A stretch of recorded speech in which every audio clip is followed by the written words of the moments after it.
andando sobre o mar. Quando o ouviram andando sobre o mar, ficaram aterrorizados e disseram: é um fantasma, e gritaram com medo. Mas Jesus lhes disse: sou eu, não temais. Disse Pedro: Senhor, se és tu, manda-me ir ter contigo sobre as águas. Venha, respondeu ele. Então Pedro saiu do barco e andou sobre as águas, e foi na direção de Jesus. Mas quando reparou no vento, ficou com medo, e começando a afundar, gritou: Senhor, salva-me. Imediatamente, Jesus estendeu a mão, o segurou e disse: homem de pequena fé, por que duvidou? Quando entraram no barco, o vento cessou. Amém, meus queridos? Por bondade, você que pode, tome o seu lugar. Glórias a Deus. Domingo tivemos um culto muito maravilhoso aqui, né, irmãos? Dava vontade de a gente ficar mais aqui. Sentimos a presença de Deus. E hoje estamos aqui com o nosso culto, com o ensino da palavra do Senhor. Nos empreste a sua atenção alguns minutos para nós falarmos sobre isso.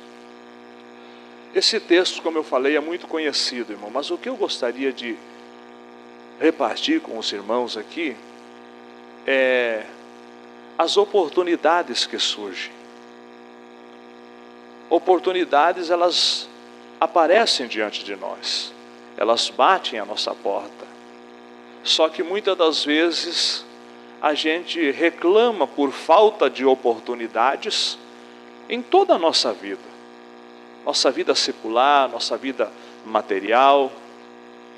Mas muitas das vezes a gente até está esperando por uma oportunidade, mas a gente não está pronto para ela. E a maioria das vezes ela aparece e ela vai embora, e tudo continua do mesmo jeito na nossa vida, porque não fazemos nada. Eu não estou aqui, né, para ser rude com ninguém, mas conscientizá-los, porque eu acredito que todos que aqui estamos temos sonhos e temos projetos, estamos pensando em algo, conquistar alguma coisa, ver alguma coisa. Quando a gente para de sonhar para nós, a gente começa a sonhar nos filhos. A gente começa a sonhar, agora eu posso dizer nos netos, porque sou avô também, né? Mas a nossa vida, enquanto estamos vivos, irmãos, a gente está sonhando. Agora, esse texto, poderíamos falar sobre muitos assuntos, mas o que eu quero falar aqui nessa noite é exatamente isso, irmãos. Diante de uma oportunidade, o que fazer? E o que saber se eu devo entrar nessa oportunidade, nessa porta que se abriu ou não? Olhando para esse texto, é um texto muito conhecido. Está falando do momento em que Jesus chama os seus discípulos e dá uma ordem a eles, dizendo: entrem no barco e passem para o outro lado. E note que os discípulos obedecem à ordem de Jesus. Eles entram no barco e eles começam então aquela viagem na direção que Jesus mandou, do jeito que Jesus mandou. Aqui já me abre aqui um parênteses para nós falarmos que mesmo eu andando na ordem de Jesus, no querer de Jesus, para onde Ele me mandou, isso não significa que eu não vou enfrentar lutas, ventos, tempestades. Isso não vai me tirar disso, porque eu sou ser humano, eu estou num mundo igual a todo mundo. Ah, mas eu estou obediente a Jesus, sim. E aí o grande diferencial é exatamente que aquele que está obedecendo a Ele, está na ordem dEle, sobre os cuidados dEle, Ele não vai te desamparar. Mais cedo ou mais tarde, Ele vem ao encontro. Mais cedo ou mais tarde, Ele vem para acalmar a tempestade. Pode até não ser no tempo que a gente espera, porque Jesus muitas das vezes, Ele até deixa as coisas acontecer um pouquinho, porque Ele está nos preparando para alguma coisa. Irmãos, imagine, se todos que aqui estivessem nunca tivessem passado por lutas, se todos nós que aqui estamos nunca passou por um problema na vida, que testemunho a gente ia contar para os outros? Ou que experiência nós teríamos para contar para aqueles que estão vindo atrás de nós? Pode ver que é doloroso o momento que você passa aquela luta, aquele problema, aquela dificuldade, mas depois que passou, parece que você foi fortalecido. E aí, quando chega alguém que está começando, lembra o filho? Por que você chama a atenção do filho quando ele pega um caminho errado? Porque você sabe, este caminho eu já passei. E você aconselha o filho para ele não ir ali, porque você não quer ver ele sofrer. Então, aquele problema, aquela circunstância da vida, te ensinou de alguma forma, te instruiu. E você hoje está conscientizando pessoas, não faça isso, não vá por este caminho, eu sei o que é isso, eu sei aonde isso vai dar. Então, meus queridos, eu andando com Jesus, isso não me isenta de passar por problemas. Lembra de Lázaro, Marta e Maria? Amigos de Jesus. João capítulo 11, amigos de Jesus. Mas um dia a doença bateu na porta deles. A doença se agravou e até a morte chegou. Só que este problema, quando bateu na porta da casa desses 3 amigos de Jesus, imediatamente eles contaram para Jesus. Não aconteceu do jeito que eles esperavam, mas Jesus não os desamparou. Mesmo depois da morte, em 4 dias na sepultura, Jesus chegou ali e trouxe Lázaro à vida. Então é isso que eu quero que você entenda. Lutas temos, problemas temos, mas nós não somos órfãos. Nós temos um Pai, nós temos um Deus que sabe a hora certa, o momento certo de entregar a resposta para você. Agora, quando eu olho para isso aqui, falando a respeito de oportunidades, estão lá. De repente, algumas Bíblias vão dizer que na madrugada, outras vão dizer que é a 4ª vigília da noite, né? É aquele período ali, acredito eu que das 3 horas da manhã em diante, a 4ª vigília da noite na cultura do povo judeu. Quando a gente olha para esse texto, eles estão lá no meio da madrugada, no momento mais escuro da noite, enfrentando um vento muito forte sobre a embarcação. Esta embarcação que Jesus diz, entre e passe para o outro lado. Irmãos, eu acredito plenamente que muitas das vezes a gente se desespera, a gente fica com medo, porque a gente esquece de quem mandou ir, de quem está conosco. Imagina esses homens, estão sofrendo, estão ali com medo, aterrorizados. Quando Jesus vai aparecer sobre as águas, eles vão pensar que é um fantasma, porque eles estão vivendo um momento muito tenso da vida deles. Só que se você olhar no retrovisor e lembrar de quando começou, a ordem foi essa: entre no barco e chegue do outro lado. Irmão, se eu sei quem Ele é, se eu sei que Ele tem poder até de ordenar que a morte largue alguém e esse alguém volte a ter vida, se Ele tem controle em todas as coisas, se Ele falou, está falado. Ah, pastor, mas e o tamanho do vento que está soprando? Mas quem falou que você ia chegar do outro lado é alguém que tem poder de acalmar o vento. Oh glória!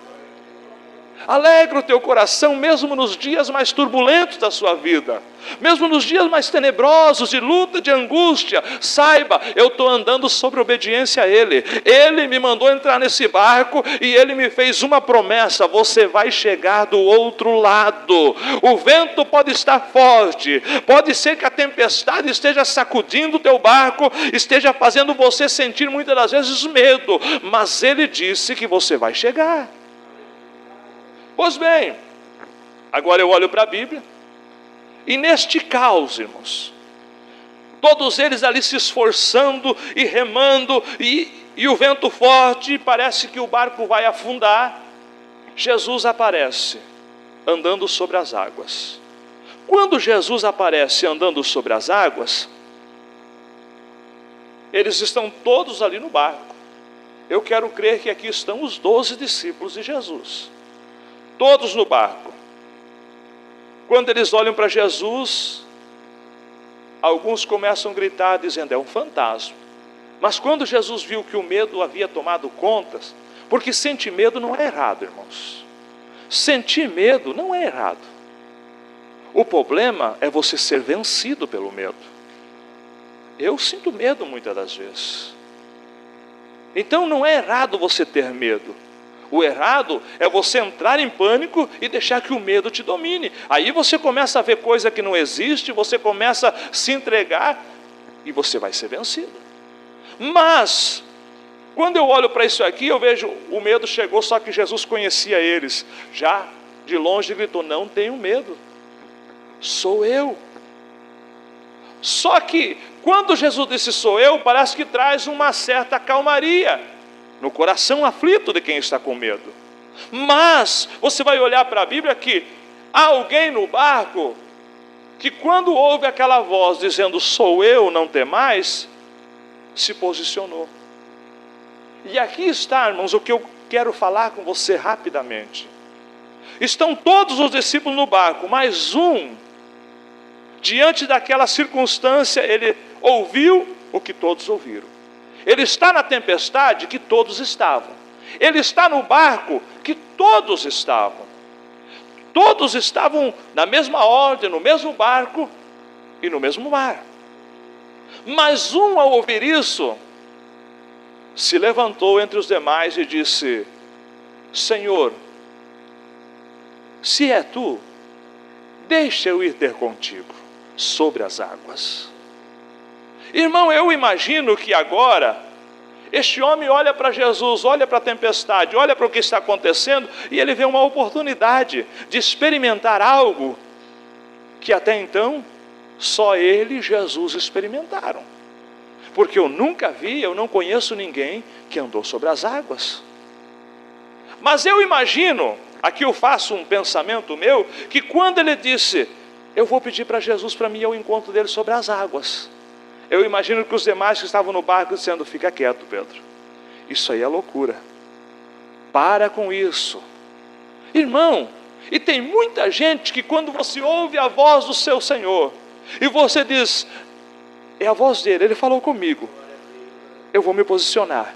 Sempre vai existir alguém que vai dizer para você, fica quieto, para, isso não é para você.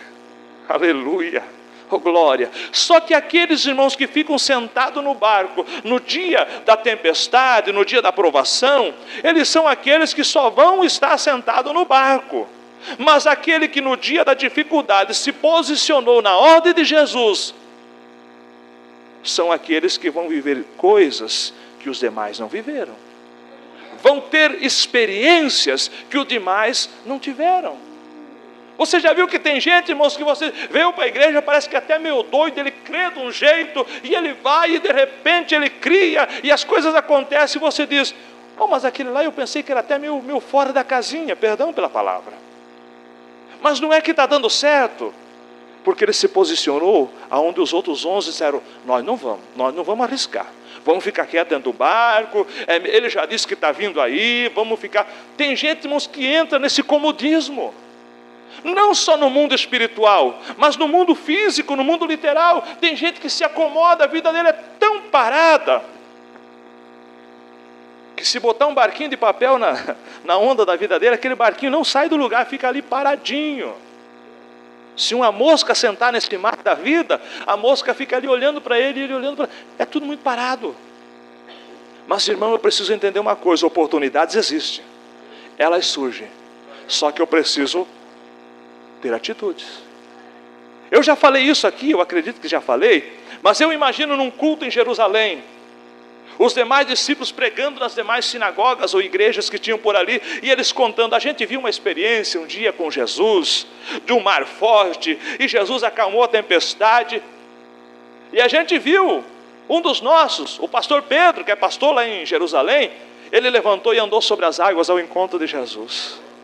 Só que isso já é glorioso, irmãos. Eu estou falando para você, já é maravilhoso saber que isso aconteceu. Agora você imagina o pastor Pedro na igreja que ele estava. Meus irmãos, nós estávamos com Jesus. Ele mandou a gente entrar no barco. A gente enfrentou uma tempestade muito forte. Eu senti medo, irmãos. Eu pensei que a gente ia morrer, isso é verdade. Mas de repente ele apareceu e disse: calma, sou eu. E eu me levantei e disse: Senhor, deixa eu andar sobre as águas ao teu encontro. Note, irmãos, que o testemunho é diferente, a experiência é diferente, porque os outros vivem contando experiência de outros, mas o Pedro está contando algo. Eu vivi isso, eu sei o que é isso, eu participei, aleluia, oh glória, louvado seja Deus.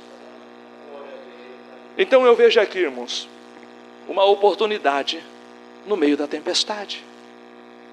E você já viu que agora, quando iniciou-se a pandemia, muita gente se desesperou. Eu conheci até pessoas que professavam a nossa fé, que ficaram com medo. Um dia alguém disse para mim assim: se eu pegar isso aí, eu vou morrer. E não é que morreu mesmo? E era saudável. Agora, eu conheci um irmão, esse irmão, ele usava oxigênios 24 horas por dia. Ele já nem ia mais para a igreja, porque ele era direto, problemas de pulmão. E um dia, a esposa dele me chamou lá, porque ele havia pego o Covid. Não estou dizendo que isso não era sério, não era. Mas só para você entender, irmãos, como a forma que a gente se coloca diante das circunstâncias. Aí a esposa chamou e disse: pastor, ora por ele. Eu orei. E aí os bombeiros estavam vindo buscar ele. E ele daquele oxigênio, mal, porque tinha pego o Covid. Aí eu orei por ele.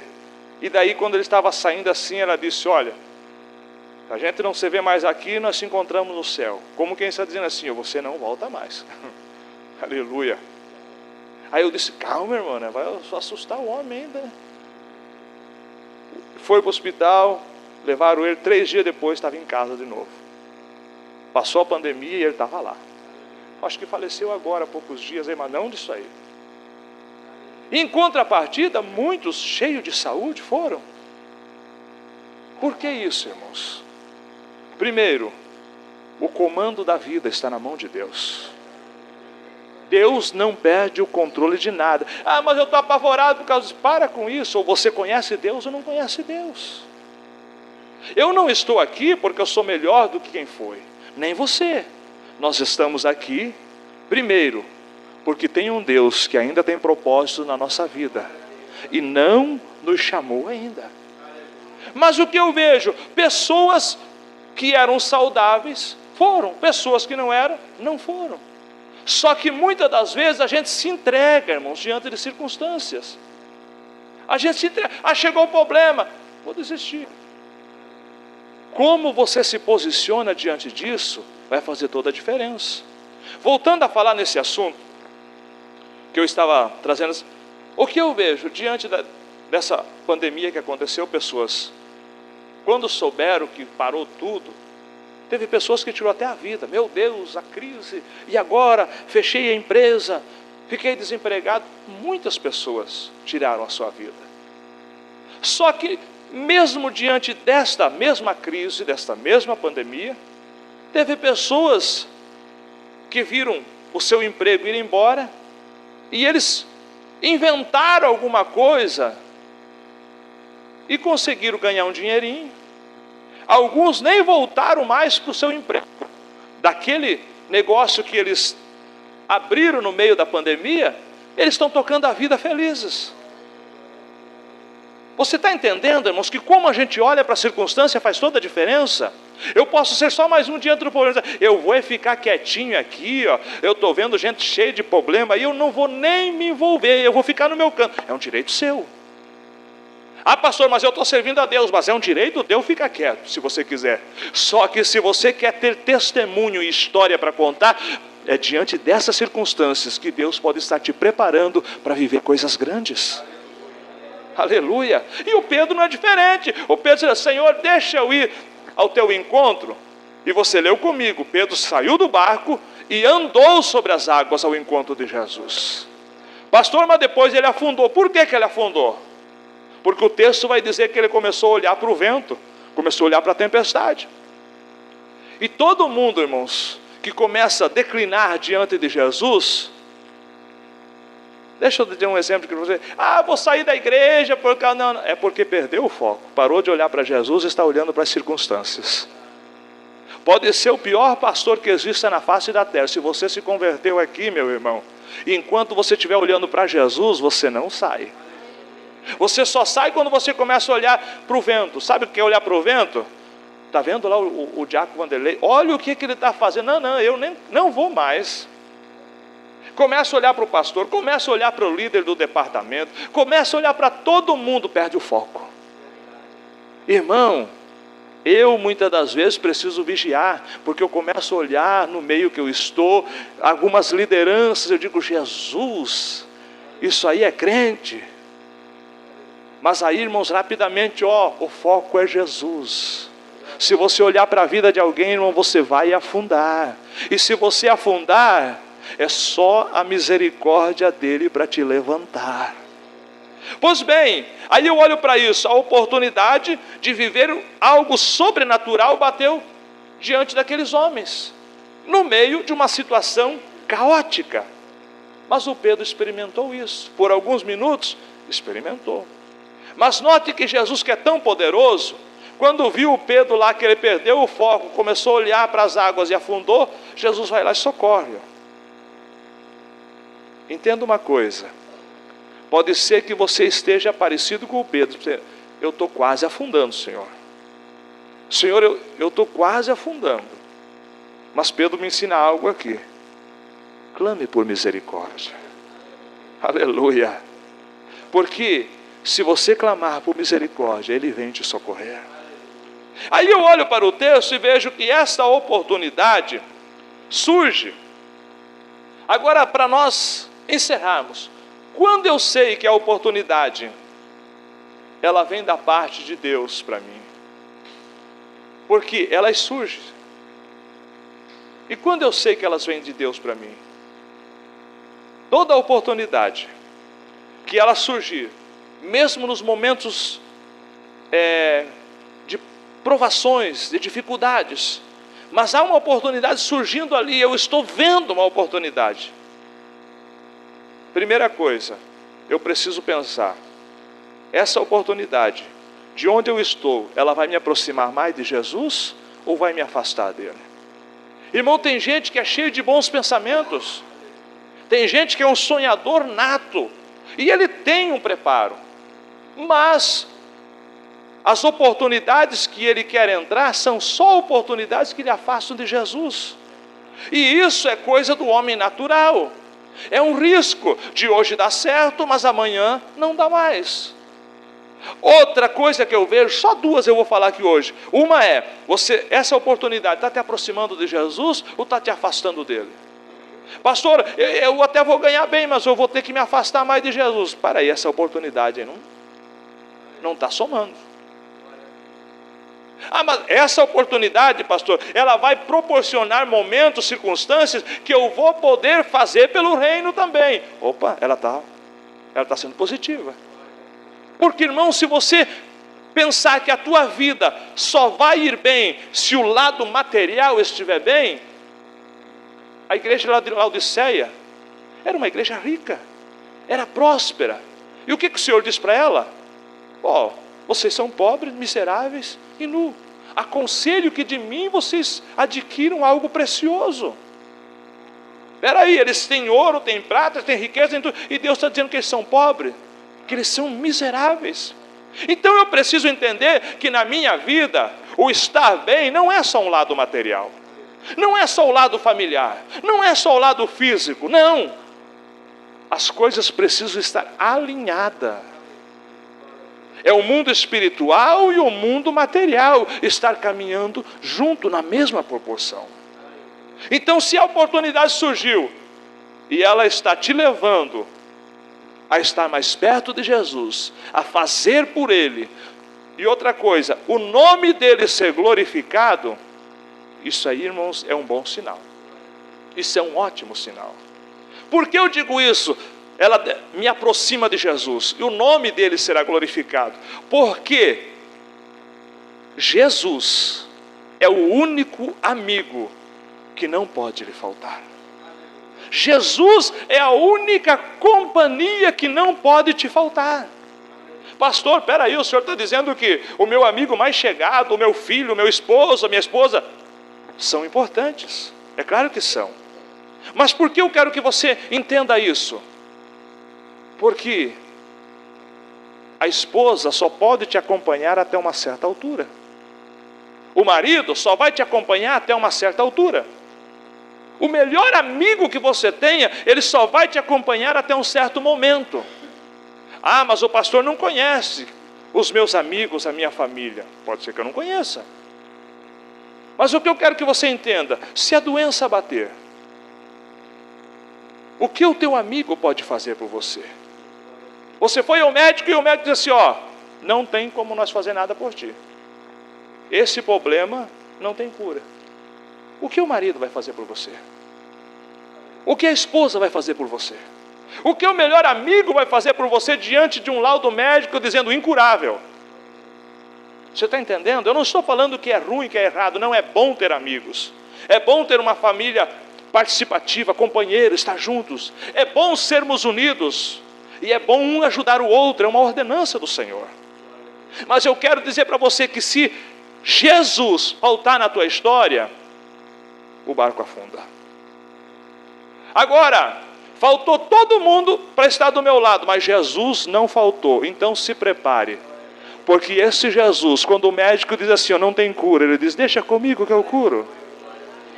A medicina desenganou, mas Jesus ainda não desenganou, então fica tranquilo, porque é Ele que manda, é Ele que comanda, é Ele que tem todo o poder no céu e na terra.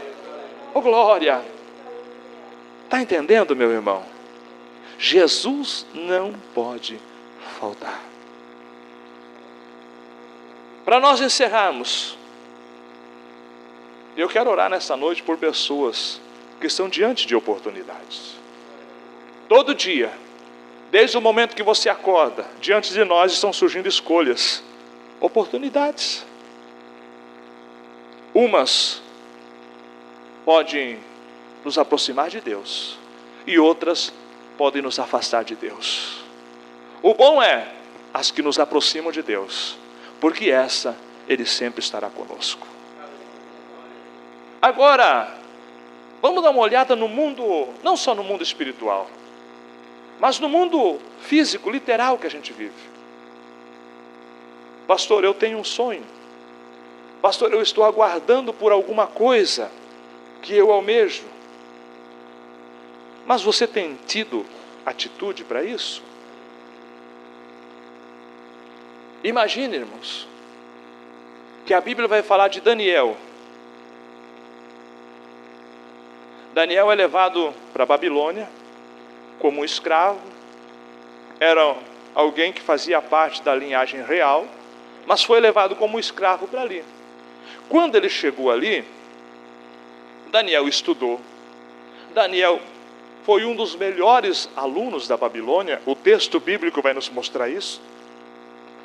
Aí o Daniel, que foi levado ali para ser um serviçal do rei, ele torna-se oficial do rei, governador daquela nação, presidente e o presidente dos presidentes. Caiu o Império Babilônico, Daniel permanece lá. Ou seja, o rei caiu, o rei morreu e Daniel continua lá, no seu cargo, no seu lugar, sendo honrado. Ele foi para lá para ser só mais um cativo de Judá. Apesar de ser alguém da linhagem real, trabalhar perto do rei, só que se destacou. Imagine só, surgiu uma oportunidade para ser governador da Babilônia. Irmão, isso aqui é forte demais, é grandioso. E aí o Daniel pode olhar, essa oportunidade pode ser minha. Mas espera aí, Daniel, o que você fez para isso? O que você fez para isso? Eu não estou dizendo para você ser candidato a governador, meu irmão, não me entenda mal, aleluia. Mas o que eu quero que você entenda, pastor, sabe que eu estou sonhando com aquela posição lá na empresa, mas hoje eu sou só aquele que bate marreta lá. seja o melhor batedor de marreta da sua empresa. E se prepare. Irmão, sabe por que muitos são aquela água parada que nada acontece? Porque Deus de vez em quando tem que mandar um vento forte, tem que mandar uma tempestade para sacudir aquele barco para ver se ele acorda. E isso não tem idade, porque eu conheço muita gente que com os cabelinhos branquinhos voltou a estudar, porque eu ainda tenho um projeto, tenho um sonho. Também não estou mandando ninguém estudar, não me entenda mal, mas o que eu quero que você entenda é o seguinte: se há um projeto aí que você almeja, o que você está fazendo por ele? Pastor, sabe, pastor, que eu até tenho desejo de cantar aí no grupo aí. Não vem para cá cantar tudo atrasado, meu irmão, né? Vá para uma aula de música. Vá para uma aula de canto. Pastor, vai ter lugar? Meu Deus, não tem lugar para todo mundo. Pastor, eu tenho vontade de pegar um violão, descer um teclado, e eu estou aqui apanhando nesse teclado, porque está faltando um tecladista. Mas Deus sabe que eu estou dando o meu melhor aqui. Agora, se você tem esse sonho, vai estudar. Vá lá hoje não é difícil, vai numa aula de música, lá na sede tem, acho que é R$60 por mês, irmão. Violão, bateria, teclado. Você está entendendo? Pastor, o meu sonho é pegar esse microfone e pregar com graça mesmo. Então é só você orar, você lê a Bíblia, se possível faz um cursinho de teologia, vem para a EBD, porque tudo isso vai agregar na tua vida. Ah, pastor, e daí? Daí, meu irmão, sabe aquele culto? Aquele culto que de repente o pastor olhou assim: meu Deus, não tem quase ninguém hoje. Eu vou dar uma oportunidade lá para o irmão lá. E aí aquele irmão que está preparado, cheio da graça, cheio de conhecimento, vem aqui e traz uma palavra poderosa. Pode ter certeza que logo você vai estar pregando. Meu pastor disse para mim um dia: Miqueias, 5 minutos uma palavra aí. Dependendo do que sair, você ganha outra oportunidade, senão não ganha mais. Eu fui criado, irmão, por gente séria, compromissada. Irmão, eu já estava estudando, eu já estava preparado. Eu fiquei 7 anos numa igreja, nunca ganhei uma oportunidade nem para dar um testemunho. Quando o pastor disse isso, irmãos, eu peguei, e ele disse depois, canta um hino também. Eu peguei, rápido, trouxe uma palavra poderosa. Sabe o que aconteceu? Acho que 15 dias depois ele passou lá na frente de casa. Domingo, você é o pregador da noite, no templo sede. A partir dali, nunca mais me faltou a oportunidade. Mas eu lembro que tinha algumas segunda-feiras, eu chegava em casa cansado. A esposa dizia assim: hoje não precisa ir para a teologia. Fica em casa, vai descansar. Mas eu vencia os convites, irmãos, e ia. Isso agregou na minha vida. Isso é neste lado. Mas aonde você está esperando a oportunidade? Qualquer dia desse